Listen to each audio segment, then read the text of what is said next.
안녕하세요. 반갑습니다. 저는 올해 72세가 된 할줌바예요. 저희 둘째 며느리가 그러는데 요즘 다들 젊은 할머니를 할줌마라고 부른다면서요?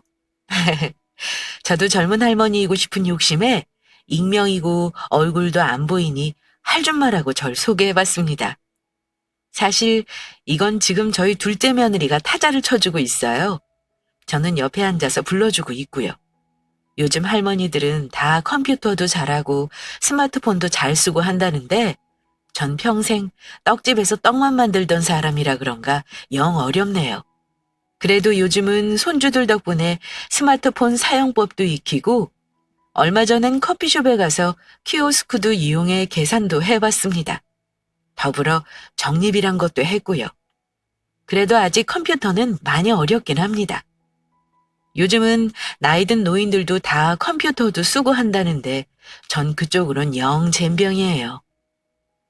사실 겁이 많은 성격 탓도 있겠지만 평생을 꼬장꼬장한 남편 옆에서 길을 못 펴고 살던 습관이 아직 남아서 뭔가 새롭게 도전한다는 것, 그리고 도전하는 도중 실수하는 것을 두려워하는 게 아닌가 싶기도 하네요.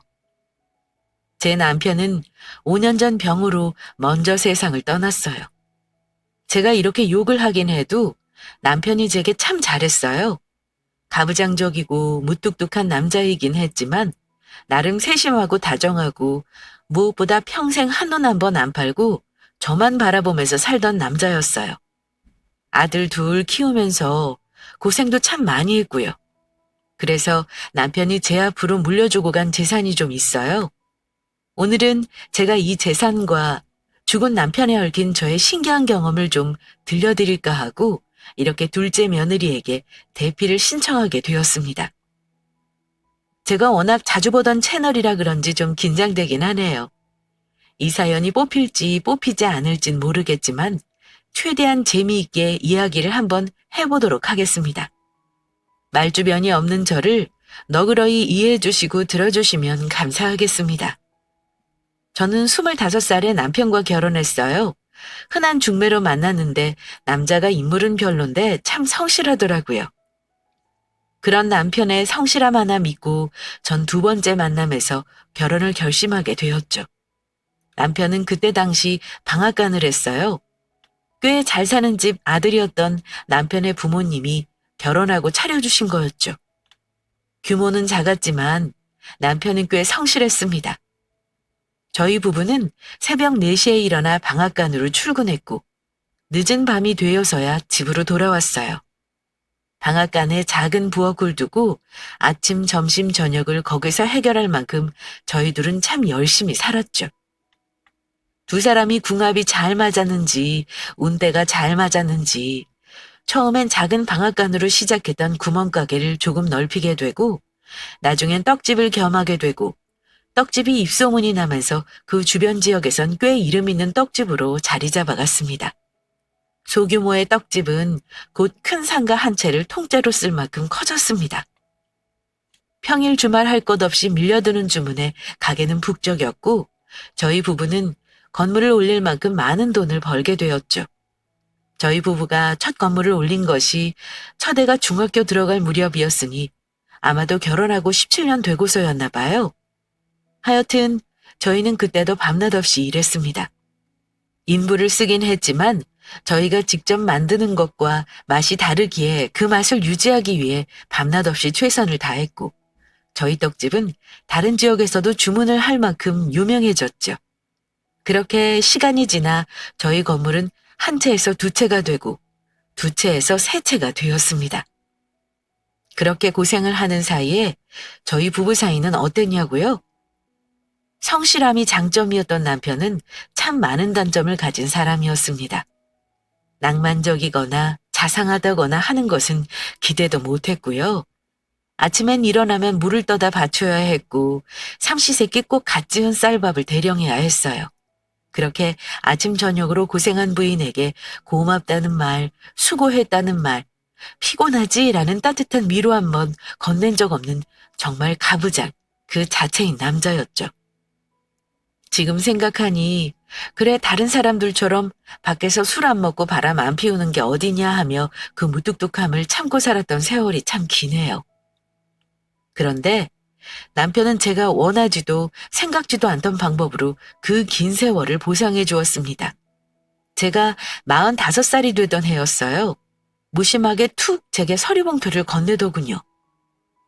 여보, 이게 뭐예요? 아, 보면 몰라? 퉁명스럽게 던진 말에 봉투를 열어보았습니다. 그 봉투엔 무슨 서류가 산더미처럼 들어있었는데 열어보니 대충 건물과 집 그리고 가게를 모두 부부 공동 명의로 돌려놓은 문서였어요. 사실 어차피 요즘 같은 시대야 소송하면 그 재산 모두 분할받을 수 있지만 저희 때는 그랬나요? 그냥 안 주면 못 받는 거고 그런 줄만 알고 살았는데 사실 이혼할 마음도 없었지만 남편의 그런 행동이 제게는 큰 선물 같았어요. 마치 저를 믿고 한 사람의 동반자로 인정하고 있다는 속뜻이 들리는 것만 같았죠. 지금까지 고생한 것이 고맙다는 남편의 무뚝뚝한 마음 표현 같아 하염없이 눈물만 흐르더군요. 저는 그 서류를 잡고 펑펑 울었어요. 그러자 남편이 아, 왜 울고 난리야? 하더니 제 곁으로 와서 그러더군요. 그동안 고생 많았어. 우리 조금만 더 고생하자고. 애들 다 키우고 장가 보내고 나면 시골에 별장도 짓고 당신 좋아하는 채소도 키우면서 응? 살면 좋지 않겠어? 더듬더듬 말하는데 남편의 딱딱한 마음속 진심이 어찌나 따뜻했는지 지금도 잊히지 않습니다. 알겠어요. 우리 꼭 그렇게 살아요. 저는 그리 말하며 눈물을 닦고 환히 웃었죠. 그 후에도 저희는 정말 최선을 다해 살았어요. 밤낮 없이 일하고 아이들을 바르게 키우기 위해 노력했습니다. 그렇게 시간이 흘렀고 장성한 두 아들은 1년 텀을 두고 나란히 결혼하게 되었어요. 첫째 며느리는 똑부러졌어요. 꽤 똑똑하고 야무진 구석이 있는 아이였어요. 워낙 배운 것도 많고 아는 것도 많은 아이였는데 성격은 좀 여우 같은 면이 있었죠. 가끔 와서 애교도 피우고 뭐 사달라고 어리광도 떨고 마치 막내딸같이 살가운 구석이 있는 애였어요. 반면 둘째는 좀 곰 같고 수더분한 애였어요. 대신 묵묵하고 무거웠죠. 첫째와 둘째 며느리가 바뀌었으면 참 좋았겠다 싶을 만큼 두 며느리가 참 달랐어요. 그래도 뭐 어때요? 어떤 며느리든 아들과 잘 살아주면 감사한 거죠. 저희 부부는 둘 다 내 자식 하나 더 생긴다 생각하고 제 자식처럼 아끼며 살자고 다짐했습니다. 그렇게 둘째의 결혼식을 마친 날 밤, 남편은 몇 년 동안 한 번도 꺼낸 적 없던 이야기를 다시 꺼냈습니다. 그때 약속했던 거, 땅 샀어. 전 하도 오래전 일이라 까맣게 까먹고 있었지 뭡니까? 그래서 제가 물었죠. 뭔 말이에요? 우리 늙으면 집 지어서 내려가기로 했잖아. 그거 땅 샀어. 아주 넓어. 곧 건축업자 만날 건데 평소에 당신 살고 싶었던 집 있으면 사진이나 몇 장 보내보든가. 건축가한테 뭐 말이라도 해보게. 무뚝뚝하고 거친 말 끝에 절 생각하는 진심이 느껴졌어요. 저는 남편의 손을 꼭 잡았죠. 난 어디든 좋으니까 당신 원하는 집에서 살아요. 대신 나 마당에 작은 정자 하나만 지어줘요. 거기서 당신이랑 고스톱이나 치면서 살게. 남편은 쑥스러운 듯이 웃더니 그러더군요. 지금까지 고생 많았네. 일에 미쳐 사는 것 같던 남편은 거짓말처럼 가게들을 정리하기 시작했습니다. 정말 이제 진짜 편안할 날만 남았다고 생각했죠. 그런데 불행은 꼭 가장 행복하기 직전에 찾아오더군요. 바로 남편의 대장암 소식이었어요. 병원에선 손 쓰기엔 너무 늦었다는 말이 돌아왔습니다. 길어야 6개월이라는 시한부 판정을 받게 된 거죠. 하늘이 무너지는 기분이었어요. 이제 편히 살 날만 남았다고 생각했는데 갑자기 병원이라니. 남편이 너무 가엾고 혼자 남겨줄 저도 너무 가여웠죠. 하지만 남편은 꿋꿋했습니다. 혼자 뭔가를 정리하는 시간을 가지더니 덤덤하게 병원으로 들어갔죠. 병실에 누운 남편을 바라보며 눈물을 뚝뚝 흘리는 제게 그러더군요. 울지 말어. 당신은 억울하지도 않아요? 그렇게 열심히 살았는데. 그러자 남편이 그러더군요. 사람 다 죽는 거야. 그냥 좀 더 빨리 가는 거지. 난 남은 시간 자네랑 좀 즐겁게 보내다 가고 싶어. 이렇게 우는 거 말고. 슬펐지만 남편의 말이 맞았죠. 그래서 결국 전 남편의 말을 따르기로 했어요. 눈물을 닦고 밝게 웃어 보였죠. 저는 남편을 옆에서 살뜰히 간호했어요. 늙은 몸에 지치기도 했지만 남편의 곁을 떠나고 싶지 않았습니다. 그런데 참 그날 밤은 기분이 이상했어요. 한밤중에 잠에서 깨어난 남편이 절 부르더군요. 여보, 준철이 엄마. 전 잠시 붙였던 눈을 뜨고 남편의 상태를 살폈습니다. 늘 골골대던 남편의 컨디션이 무척 좋아 보였어요. 아, 여보, 오늘은 좀 기운이 나요? 아주 좋아. 나 메론 좀 깎아다 줘. 이 밤에 갑자기 무슨 과일인가 싶었지만 통 뭘 먹지 못하던 남편이 갑자기 음식을 찾으니 반가운 마음이 앞섰습니다. 아유, 잠깐만 기다려요. 저는 정성스럽게 메론 한 통을 깎아와 남편에게 내밀었고 남편은 메론 한 통을 혼자 싹 다 먹어치웠습니다. 아이고, 배부르다. 입을 쓱 닦은 남편이 저를 바라보며 그러더군요. 여보, 나 죽으면 절대로 재산 애들 주지 마. 갑자기 그게 무슨 말이에요? 죽는다니. 어허, 울지 말고 내 말 잘 들어. 죽기 전에 애들한테 재산 양도하거나 나눠줄 생각 절대로 하지 말란 말이야. 왜요?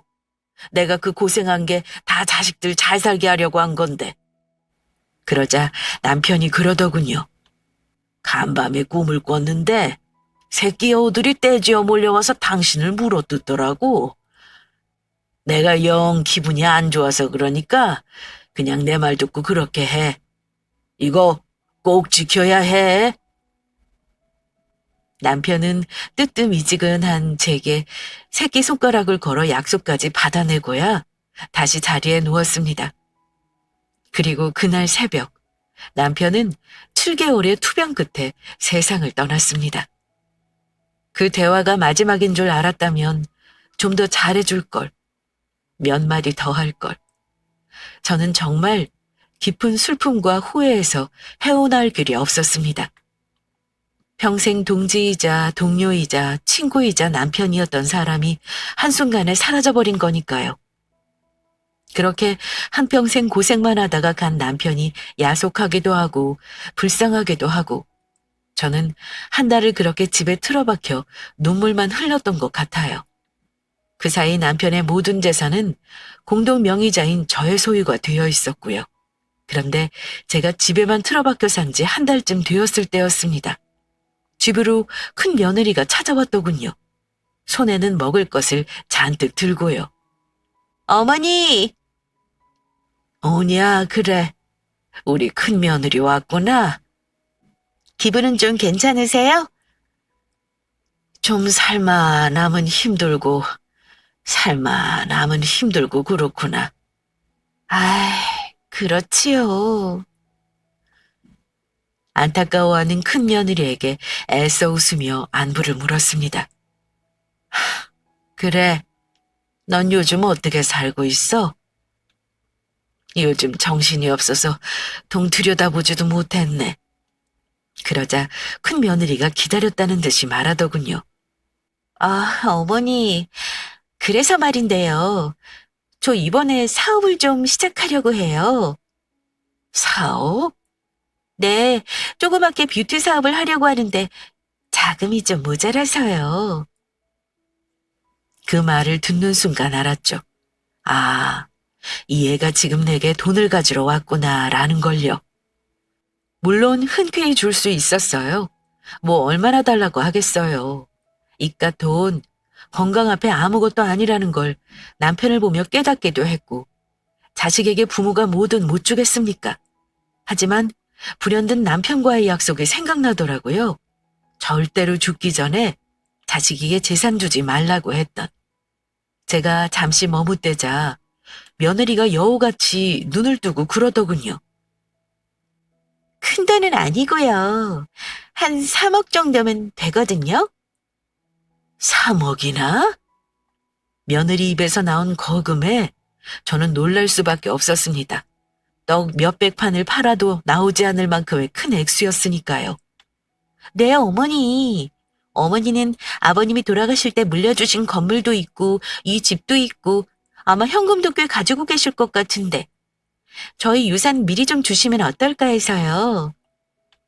저는 난감한 기색을 감추지 않고 며느리에게 말했죠. 얘야, 미안하다. 이건 내가 도울 수 없을 것 같다. 네 시아버지와 생전에 한 약속도 있고 3억이란 돈이 크기도 하지만 무엇보다 아직은 내가 네 아버지와 함께 일군 재산을 쉽게 건들 수 있을 만큼 마음이 회복된 것도 아니고 저는 솔직하게 제 마음을 이야기했어요. 큰 며느리는 서운한 기색을 감추지 못하더군요. 마음이 좋지 않았지만 별 수 없었어요. 무엇보다 죽은 남편과 새끼손가락까지 걸고 한 약속을 저버릴 순 없었으니까요. 순간 얼굴이 굳었던 첫째 며느리는 곧 인상을 풀며 대답했습니다.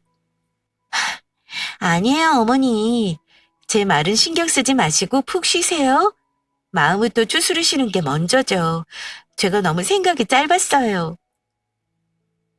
그리 받아들여주니 고맙기도 하고 미안한 마음도 들더군요. 이해해주니 고맙다. 또 올게요, 어머니. 식사 챙기시고 푹 쉬세요. 기분 상하지 않고 돌아가는 며느리가 어찌나 고맙던지 나중에라도 꼭 뭔가 도움이 되어야겠다고 생각했습니다. 그렇게 며칠이 지났죠. 첫째 며느리가 또 절 찾아왔습니다. 이번에는 하얀 봉투를 들고서요. 어머니, 저 왔어요. 그래. 웬일이야? 큰 며느리가 제 손을 잡아 끌며 소파에 앉히더군요. 그리고는 하얀 봉투를 꺼내 건넸습니다. 어머니, 제주도 여행권이에요. 호텔까지 모두 예약했으니까 저랑 여행 가요. 여행? 네네. 저랑 어머니랑 둘이만 여행 간 적 없잖아요. 갑자기 이건 왜... 그러자 큰 며느리가 곱게 눈을 접으며 웃더군요. 저번에 어머님이랑 대화하는데 기분이 너무 안 좋더라고요. 어머니가 너무 힘들어하시는 것 같은데 뭘 해드릴 수 있는 게 없으니. 그래서 어머니 기분 전환 시켜드리려고요. 내일인데 같이 가세요. 네? 저는 내키지 않았습니다. 사실 남편과 사별한 지 채 한 달밖에 되지 않아 여행이라니. 좋은 것을 보고 맛있는 것을 먹으며 웃고 싶은 기분이 아니었죠. 어머니, 저랑 가요. 네? 네? 그러나 큰 며느리의 마음은 무시할 수가 없었습니다. 그래서 흔쾌히 허락했죠. 그래, 그러자꾸나. 그렇게 3일 후 주말에 함께 여행 가기로 하고 큰 며느리가 돌아갔어요. 그런데 참 그날 제가 바빴습니다. 왜냐하면 둘째 며느리가 찾아온 거였어요. 늘 묵묵하고 말이 없는 둘째가 왔길래 전 또 반갑게 맞았죠. 그래 아가. 어머니 하며 들어오는 며느리의 표정이 좋지 않더군요. 무슨 일 있니? 아니요, 어머니 잘 계시나 보러 왔어요. 그리 살가운 아이도 아니고 말도 없는 아이가 집에 찾아와 멀뚱히 앉아있더군요. 뭐 마실 거라도 줄까? 아니요, 어머니 할 거 하세요. 하면서요. 저는 좀 불편하기도 하고 당황스럽기도 했지만 그러려니 했습니다. 아무래도 혼자 된 제가 걱정되어 온 것 같은데 돌려보내기도 뭐했죠. 전 둘째 며느리와 함께 식사도 하고 TV도 보며 시간을 보냈습니다. 둘째는 그날 절 가만히 바라보고 쳐다보고 뭔가 관찰하는 것 같다가 밤늦게야 자리에서 일어섰습니다. 이제 가볼게요, 어머니. 그래, 종종 놀러 와. 네, 근데 어머니 뭔가 할 말이 있는 것처럼 망설이더군요. 그래. 뭐 할 말 있니? 둘째 며느리는 한참을 뜸을 들이다 힘겹게 입을 열었어요. 다른 건 아니고요. 형님이요. 형님? 첫째 말이니? 네, 형님 좀 조심하세요. 그게 무슨 소리야? 하다가 큰 며느리가 얼마 전에 제게 돈을 빌리러 왔던 게 생각나더군요. 이 속 깊은 애가 그걸 어찌 알게 되어 걱정돼서 온 거구나. 그제야 둘째가 왜 와서 하루 종일 제 곁에 붙어 있었는지 이해가 가더군요. 무슨 소린지 알겠다. 걱정하지 마라. 고맙다. 아신다고요? 응, 그래 알아. 아, 그럼 다행이고요. 그럼 저 걱정 안 하고 갈게요. 그래, 싱겁긴. 그렇게 둘째가 집으로 돌아갔고 전 늦은 밤이 되어서야 잠에 들어왔습니다. 그렇게 3일이 지났어요. 큰 며느리와 함께 제주도로 가기로 한 날이었죠. 곱게 차려입은 큰애가 절 데리러 집 앞까지 왔더라고요. 그렇게 전 큰 며느리와 제주도 여행을 했어요. 물론 마음 한쪽이 무척 무겁고 불편했지만 티를 내지 않았습니다. 오히려 더 웃고 즐겁게 시간을 보냈죠. 이렇게까지 신경 써준 며느리에게 고마운 마음에서였습니다. 이틀간의 여행을 잘 마치고 돌아왔어요. 큰 며느리는 아쉽다며 집에서 함께 잠을 자겠다고 하더군요. 혼자 있을 큰아들과 손주들이 걱정되었지만 며느리의 마음이 고마워 절대 거절하지 못했어요. 그리고 전 피곤해서 곤히 잠들었죠. 그렇게 다음 날이 되었고 큰 며느리는 집으로 돌아갔어요. 그렇게 다음 날이 되었습니다. 저녁 시간에 두 아들내외가 찾아왔더군요. 저는 예고에 없던 방문에 놀라 문을 열어주었습니다. 그런데 큰아들이 눈에 눈물이 그렁그렁 맺혀서 저를 끌어안더군요. 어머니! 그래. 이 시간에 너희가 다 무슨 일이니? 어머니, 치매라는 게 사실이에요? 큰아들이 묻자 큰 며느리가 눈가를 닦으며 그러더군요. 어머니가 어떻게 하시겠어요, 그걸. 제가 며칠 동안 어머니와 붙어 있으면서 목격한 건데. 치매라니. 전 갑작스런 말에 너무 황당해서 할 말을 잇고 서 있었습니다. 그러자 둘째 아들이 제 손을 잡으며 그러더군요. 어머니, 병원 가보세요. 일단 치매인지 아닌지 확인을 해야죠. 확인은 무슨, 우리 와이프가 이미 봤다는데 요양원부터 알아봐야지. 어머니, 저 사실 어머니 찾아왔을 때 깜짝 놀랐어요. 어머니 바지 실례하셨는데 그걸 모르고 계셔서 놀라서 확인하려고 제주도를 함께 갔던 건데 역시나. 저는 어안이 벙벙했습니다. 전 너무도 멀쩡하고 아무렇지도 않은데 치매라니. 본인은 자신 치매라는 걸 모른다던데 혹시 그런 건가? 저는 털썩 그 자리에 주저앉아 버렸죠. 멍하게 자식들을 올려다보는데 큰아들과 큰 며느리는 울고 있고 둘째 내외는 뭔가 불만이 가득한 표정으로 그런 제형 내외를 쳐다보고 있더군요. 이 일이 뭔 일인가 저도 모르겠고 혼란스럽더라고요. 제가 넋을 놓고 앉아있는데 큰아들이 제 손을 꼭 잡으며 그러더군요. 어머니, 걱정하지 말고 건강만 신경 쓰세요. 재산이랑 뭐랑 제가 알아서 다 할게요. 치매 노인은 심신미약으로 아무런 결정권을 가지지 못하는 거 잘 알고 계시죠? 순간 뒤통수를 얻어맞은 기분이었습니다. 제가 멍해져서 큰아들을 쳐다보고 있을 때였어요. 둘째가 버럭 화를 내며 나서더군요.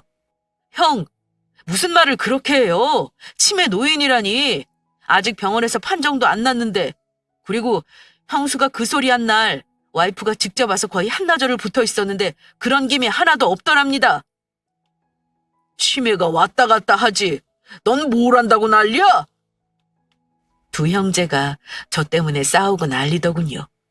저는 정말 무슨 일인지도 모르겠고 둘이 싸우는 소리를 듣기 싫다는 생각만 들었어요. 저는 손을 내저으며 애들을 쫓아냈죠. 그냥 다 나가라. 나 지금 좀 쉬어야겠다. 그렇게 자식들을 다 밀어내고 혼자 이불을 덮고 누웠습니다. 가만히 생각을 해봤죠. 근데 아무리 생각해도 제가 치매 같진 않은 거예요. 전 바지에 실수를 한 적도 없고 하물며 가스레인지 불을 끄지 않은 적도 없었거든요. 순간 남편이 말했던 꿈이 생각났어요. 여우 새끼들이 내 살점을 다 뜯어먹더라는. 아무래도 큰 며느리의 소행인가 싶었어요. 돈을 내놓지 않으니 그렇게라도 제 재산을 빼앗아가려는 속셈이 분명해 보였죠. 눈물이 앞을 가렸습니다. 남편을 잃고 외롭게 사는 것도 너무 힘겨운데 자식들까지 제 돈을 노린다니. 저는 그날 밤 뜬 눈으로 보냈습니다. 날이 밝자마자 남편의 유골이 안치된 납골당으로 향했죠. 그리고 남편의 납골당 앞에서 목을 놓아 울었습니다. 아이고 여보, 나 어쩌면 좋소. 큰 며느리가 나를 치매로 몰아서 재산을 다 빼앗으려는 속셈인 것 같은데 자식까지 나한테 이러니 내가 억울해서 살 수가 없어. 엉엉 소리내서 우는데 갑자기 햇볕이 따스하게 내리쬐더라고요. 갑자기 미친 듯이 졸음이 쏟아졌어요. 그리고 저는 그 자리에 쓰러져 저도 모르게 스르르 잠이 들어버렸죠. 저는 꿈을 꾸었어요. 남편이 짓겠다던 양평 집터였는데 집이 모두 완성되어 지어져 있더군요. 남편에게 제가 부탁했던 정자도 앞에 예쁘게 지어져 있었고요. 제가 너무 좋아서 신이 나서 뛰어갔더니 남편이 거기서 화투를 들고 앉아있더라고요. 왜 이렇게 늦었어? 빨리 와서 배 돌려. 알았어요. 저는 열심히 패를 돌렸고 접전 끝에 남편에게 맞고를 이기고 말았습니다. 꿈인데도 어찌나 기분이 좋던지 신이 나서 남편을 약 올리듯 말했죠. 아이고 여보, 이것도 못해요? 내가 이겨버렸네. 어떡해. 소원이라도 하나 들어줘야겠는데. 이 여자가? 버럭 약이 올라 화를 내던 남편이 쩝 입맛을 다시며 제게 묻더군요. 그래, 소원이 뭔데? 전 길게 한숨을 내쉬고 나직하게 말했습니다. 나 당신 따라가게 해줘요. 그러자 남편이 버럭 불같이 화를 내더라고요. 뭐야? 그게 무슨 소리야? 아주 혼쭐 나려고 또 정신을 못 차리고. 그 목소리가 어찌나 무섭던지 저는 등줄기가 오싹해지는 것을 느꼈습니다. 저는 한탄하듯 바닥을 쳤습니다. 정말 울분에 못 이겨 눈물을 뚝뚝 흘리며 말했죠. 아이고 여보, 난 당신이랑 같이 있고 싶어서 그렇지. 자식들이 나를 재산 때문에 치매로 몰고 가는데 그럼 난 어떻게 살아야 해요? 진짜 난 앞으로 어찌해야 되냐고요.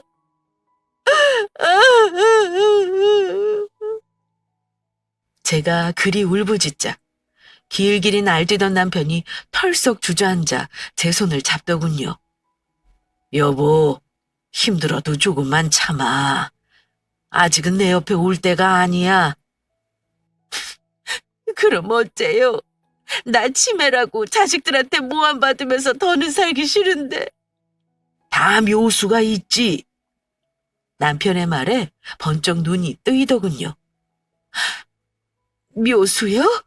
그럼. 그리 말하며 웃는 남편이 제 귀에 대고 무언가를 속삭였습니다. 제가 잠에서 깨어난 건 그때였어요. 눈을 떠 주변을 둘러보니 남편도 정자도 사라지고 제가 아까 울며 지쳐 잠든 남편의 유골함이 앞이었어요. 저는 눈물이 맺힌 눈으로 남편의 유골함을 쳐다봤죠. 여보, 당신이 알려준 대로 한번 해볼게요. 저는 그 길로 서울의 큰 병원으로 향했습니다. 그리고 남편이 말해준 의사 선생님을 찾았죠. 잠시 앉아 기다리고 있는데 흰 가운을 입은 중년 남자가 저를 발견하고 뛰어오더군요. 아이고, 형수님 오셨어요? 저를 반갑게 맞아주는 의사 선생님의 얼굴이 낯익었어요. 바로 남편의 고등학교 후배였어요. 그렇게 자주 보고도 이렇게 큰 병원의 의사인 줄은 꿈에도 몰랐는데 저는 놀라 눈을 키웠습니다. 그리고 곧 제가 찾아온 이유를 말했죠. 저 치매가 아니라는 진단서를 받고 싶어요. 그건 왜요? 쓸 곳이 있어서요. 꼭 좀 부탁드립니다. 제가 의사 선생님의 손을 꼭 잡고 간곡히 말하자 의사 선생님이 웃으며 말했죠. 형수님, 그건 너무 쉬워요. 그냥 검사만 하면 되는걸요. 오늘 곧바로 검사하고 제가 손 쓰면 오늘 내로 검사 결과지 받아보실 수 있어요. 저는 치매 검사를 마쳤고 설마 진짜 치매라도 걸렸을까봐 검사 결과가 나오는 내내 심장을 졸였습니다.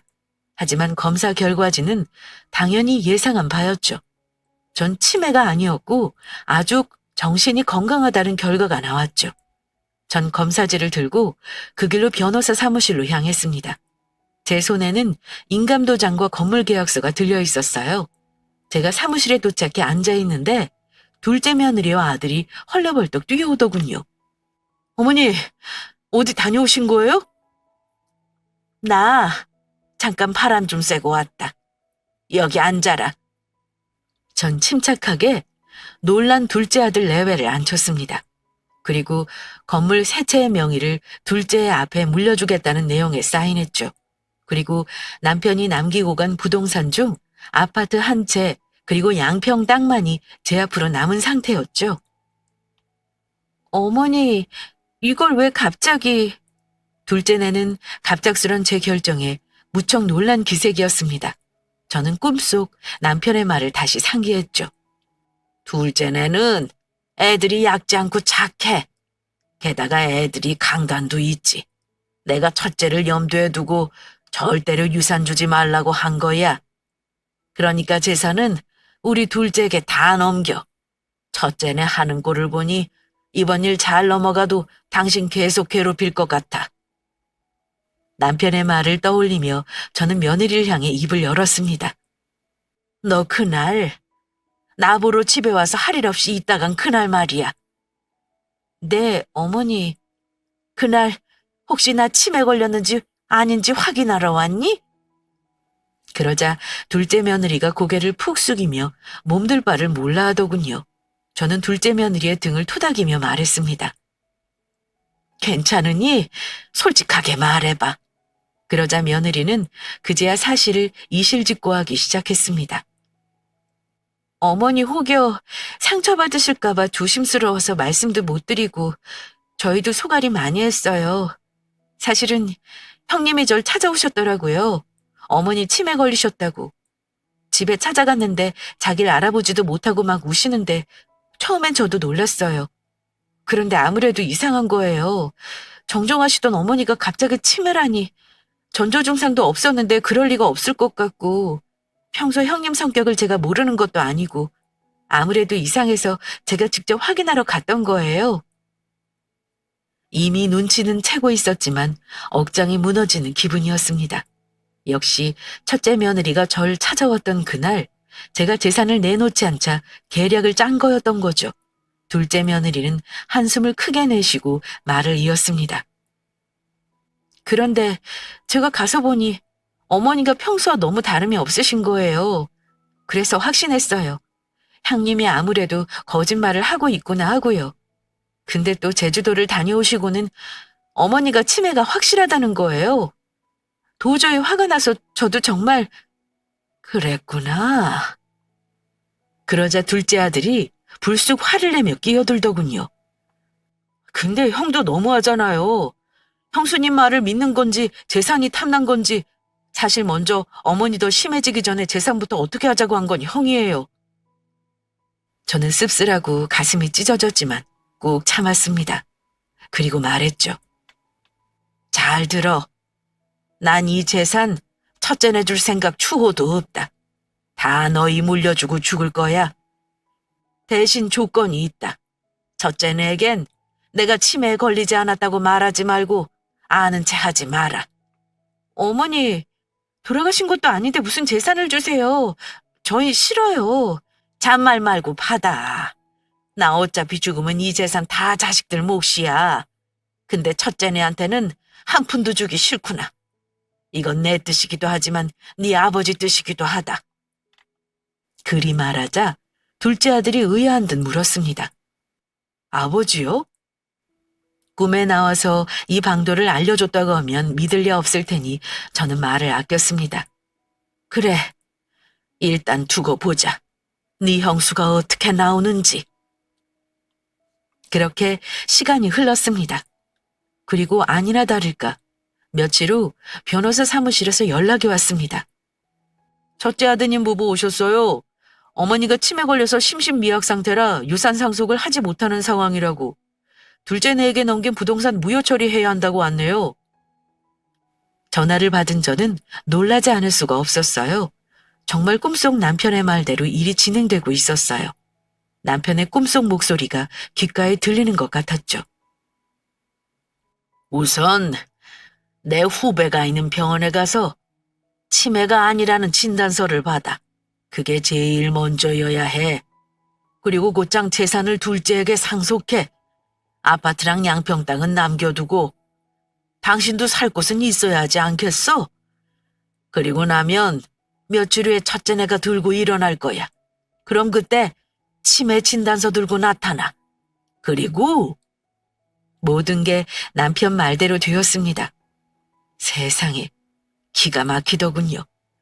정말 모든 것이 꿈속 남편의 말한 대로 흘러간다니 신기할 따름이었습니다. 기다렸던 바였죠.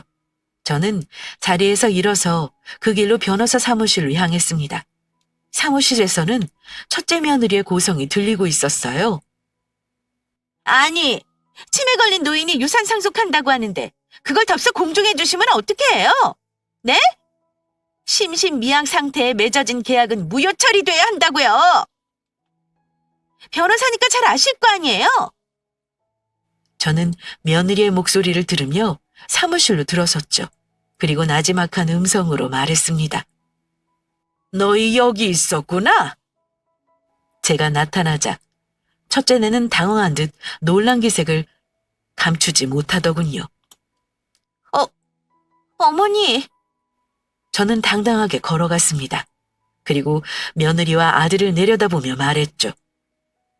내가 치매에 걸린 심신미약 상태면 유산 상속이 무효가 된다고?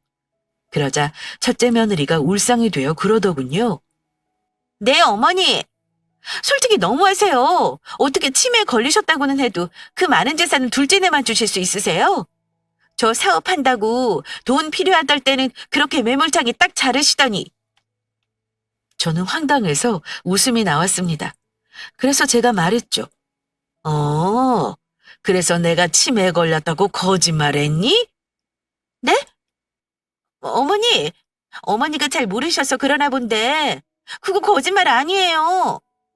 어머니 저 기억도 못하시고 바지기까지 신뢰하시는 걸 똑똑히 봤다고요. 딱 잡아떼는 모습이 가증스러웠습니다. 그래?